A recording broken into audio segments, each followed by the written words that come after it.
So with deep listening, there's a quality of presence where there isn't a lot of selfing, a lot of activity of interpreting, judging, reading into, preparing. There's just openness and receptivity.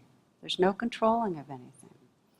But as you know, it's rare that we are listening in that kind of an openness. There's a lot of static usually because we're somewhat in a trance where we're projecting, what we think is being said and where we think it's going to go, and we're being influenced by our wants and our fears about the conversation. So what I'd like to do is just let's move in a little closer to what goes on when we are in conversation but our listening is somewhat blocked. And if you break it down to wants and fears, when we're in communication and we're not conscious of it, there's a whole layer of wanting that creates static. And you might think of even, just scan for recent conversation with somebody. You might have something in mind where you just spent 5-10 minutes with somebody and just notice, were there wants there? Did you want that person to experience you in a certain way? That's one of the basic wants we have usually when we're talking. Did you want that person's approval? Did you want the conversation to go in a particular direction? Did you want to prove something? Did you want to fix the person or accomplish something? Do you see what I mean? There's all these layers of wants that are usually there. And the truth is, and it's just like any other spiritual practice, that if there's a goal, if we're striving for something to happen, to make an impression, to have something go our way, to persuade, whatever, that striving interferes with presence, with really recognizing and hearing what's truly there. Some of you might remember the story of a student entering a monastery, and he's really eager to experience enlightenment, and he asks the abbot, how long will it take me, to experience like total satori? And the abbot says, 10 years. And then the guy says, well, what if I work really, really hard? And the abbot says, 20 years. Hey, wait a minute, you just said 10 years. For you, 30 years. But you get the idea that if we're in a conversation and we're trying to make something happen, that gets between us and listening with an awake heart. And it's the same thing as when there's aversion. Aversion's the flip side of wanting. What happens when you're with somebody and you're talking and there's aversion because they're making you feel insecure about yourself? They make you feel like you're being judged or criticized. I mean, how many have had that experience of your partner saying to you, these are the magic 4 words, we need to talk? What happens? You get tight. Are you really going to listen? It's hard to listen when we feel hurt or offended, when we feel pushed away by what another's saying. We shut down. It's hard to listen when we feel insecure about having the right response. We want to sound intelligent or like we know what's going on. Then we get tight. It's hard to listen when the other person's not connected with themselves and when they're not speaking from realness, or we get distracted. We get pulled all around by this complex mix of what we're wanting to happen and what we're not wanting to happen. So, and just to say that sometimes the wanting and the aversion doesn't have anything to do with the other person. Sometimes we're in a conversation and we're not listening because we really want to go and get something else done or get some food or be talking to somebody different. Or we're in a conversation and it's our aversion's not to do with that person. What's going on in that moment is that we feel like we don't have enough time. How many of you have experienced that? You just can't quite listen because I don't have enough time. I feel that so often. So I thought I'd share with you a story that really impacted me on this front. I've mentioned here a number of times a book I love called Tattoos on the Heart. This is Gregory Boyle.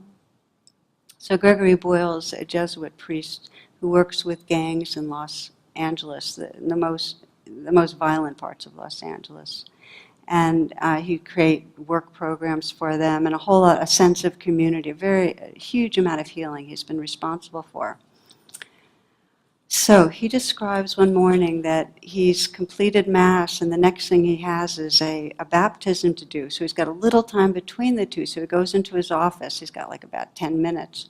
And a few minutes in, a woman walks into the room, and her name's Carmen. And she's a heroin addict, a gang member, occasional prostitute. He says she's often seen defiantly storming down the street, usually shouting at someone. So she seats herself and jumps right in. And he's got 7 minutes, and so this is what he describes. I need help. She launches right in, brash and something of a no-shit sister. Oh, she says, I've been to like 50 rehabs. I'm known all over, nationwide. She smiles. Her eyes wander around my office and she studies all the photographs hanging there. She multitasks and her inspection of the place doesn't derail her stream of consciousness rambling. The family will arrive for the baptism in a few minutes. I went to Catholic church all my life, she says. Fact, I graduated from high school even. Fact, right after graduation is when I started to use heroin. Carmen enters some kind of trance at this point, and her speech slows to deliberate and halting. And I have been trying to stop since the moment I began. Then I watch as Carmen tilts her head back until it meets the wall. She stares at the ceiling, and in an instant her eyes become these two ponds, water rising to meet their edges, swollen banks spilling over. Then, for the first time, really, she looks at me and straightens. I am a disgrace.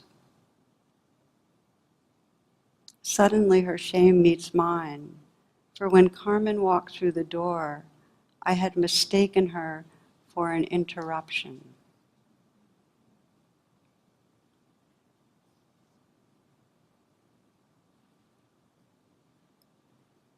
So you understand that when we have that mantra of I don't have enough time, what happens to anything that comes up? It becomes an object out there that's in our way. What happens to listening? We're not there for it.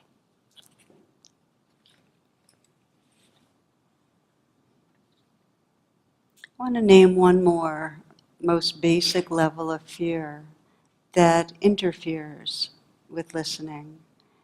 And I alluded to it, and that's the fear of not being here. That rather than listen, because listening requires really letting go of our self-agenda, really kind of emptying out. We're preparing to reassert that I'm here. It's like that desire we keep having to say, I'm here, I exist. We keep having to put our existence out there. And listening's the opposite. It's almost like saying, okay, let it go. Make space for whatever is coming through. So we're preparing, we're uncomfortable, and we don't know who we are when we're not planning our response. There's a strong tendency to want to assert a self who knows somebody. This is the fundamental self-sense, holding on to itself. This is why listening is so profound. That when we really begin this practice, it goes right to the heart of a path of liberation. It's no different than when we're just sitting and practicing and listening to what's going on inside us. It requires putting down our evaluations of what we're experiencing, our judgments, our interpretations, which means we're putting down our self-sense and just letting life be as it is. Liberating and challenging. So, the key to this very sacred art of listening is to not control or direct what's going on. Not to pursue our wants, not to avoid our fears, to recognize what's going on inside us, but to stay. And we're not trying to control another person. Here's pretty much my favorite description. This is Mark Nepo. To listen is to lean in softly with a willingness to be changed by what we hear. To listen is to lean in softly with a willingness to be changed by what we hear.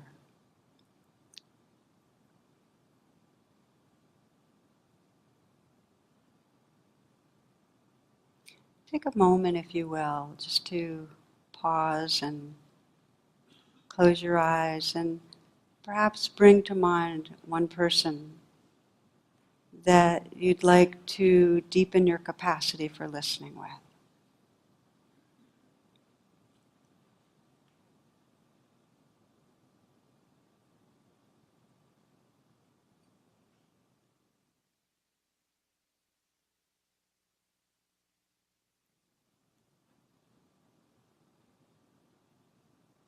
You might bring to mind a recent occasion of conversing, and without judging yourself, just to notice. If you were asking the question, well, what's between me and listening with an awake heart? What might have been stopping you? Was there an agenda where you wanted something? Maybe approval or cooperation or their understanding? Was there aversion in some way? Some fear of judgment? A feeling of not enough time?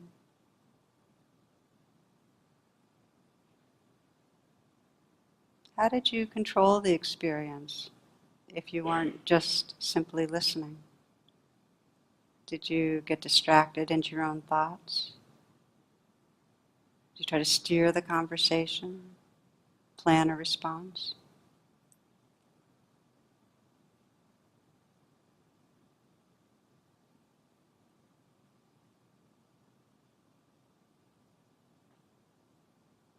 Imagine for a moment if you were redoing,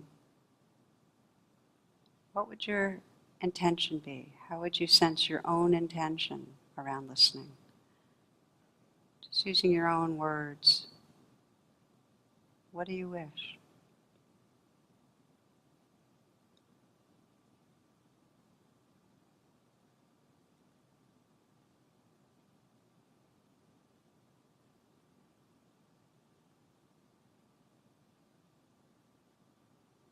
To listen is to lean in softly with a willingness to be changed by what we hear.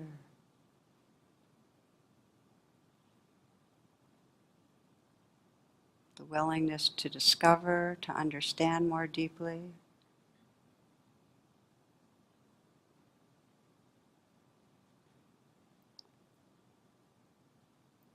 Yeah, so when you're ready, feel free to open your eyes.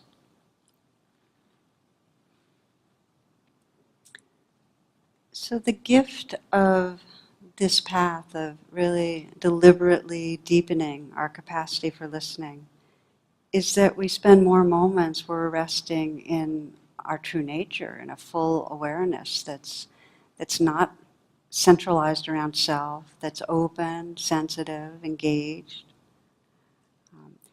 And for the other, it creates an atmosphere of love. And listening, offering our presence, is the deepest expression of love.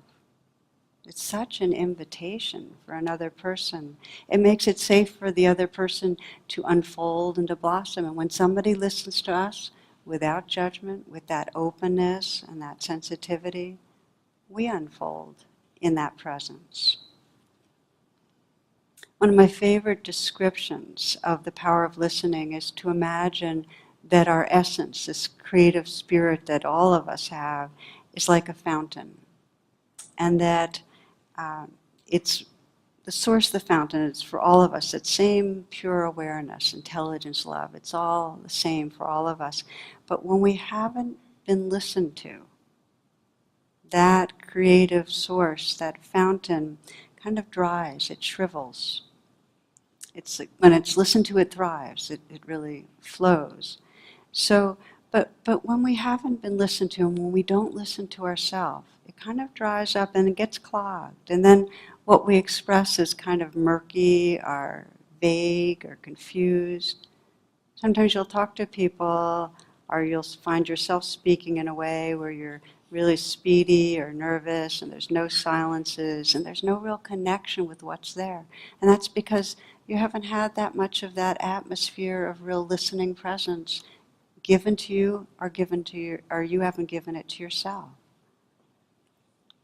So it happens for a lot of us, and sometimes all that'll come out when there's that clogged upness, when we haven't really been listened to, or when we don't listen to ourselves, all that'll come out is more superficial talk, kind of nervous, prepackaged stuff. I think we all know about that. We know when we're in that state, when we're stressed and not in touch with ourselves, and we can sense it for others. Those are the times when, instead of being connected, we're kind of hijacked by the part of us that's wanting to prove or protect or defend. And so we're living from externals, really what's expected, what we should be saying, not communing from the depths. So listening, when we offer that to each other, it invites that creative fountain to begin to flow again. It offers a space for inner truth to unfold itself and really shine through. But just to say, it takes patience, both offering listening inward and to others, because sometimes initially there's kind of muddy waters, and we need to kind of include that and give space for that so something pure and clear come forth. Does that make sense? That it would take time?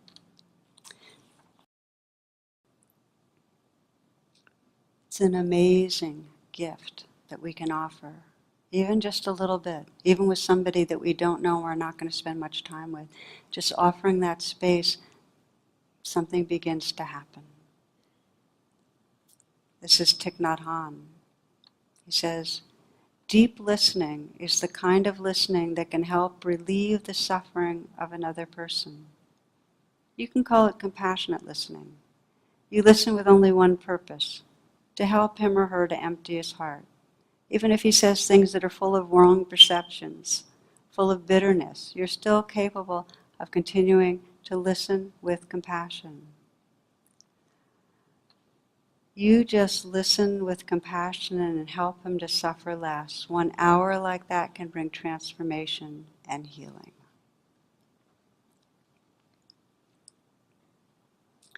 So what are the basics in this training? It's really the same as when we meditate. We set our intention, okay, when I go back home and I'm with my partner or with my teenage son or with my father or whatever it is, I plan to listen, to really see if I can let go of all the interrupting static and just be there. And then it's very helpful to have an anchor, to have something to keep coming back to, your physical sensations in your body, or your breath, something just to say, I'm here, and a commitment to being willing to notice whatever the resistances are. So as you're listening, you notice you're judging, or as you're listening, you're noticing unpleasantness and not wanting to be there. So part of you just names it and forgives it. It's okay. You have to be open to recognizing what's going on inside you, or you can't truly be listening to another. And then I find the self-coaching it's a really brilliant approach if there's sometimes just a few words that you remind yourself of. Like sometimes I'll just say there's plenty of time, even if I don't believe it. Really, just saying it because some deep part of me knows it's true. You know, my neurotic, egoic self that wants to always get more done doesn't believe it, but there's a deeper place that knows that if I can really pause, that there's some timeless presence there, that's where everything that I cherish is possible. When I'm really pausing, when the ideas of a future and a past just start dissolving.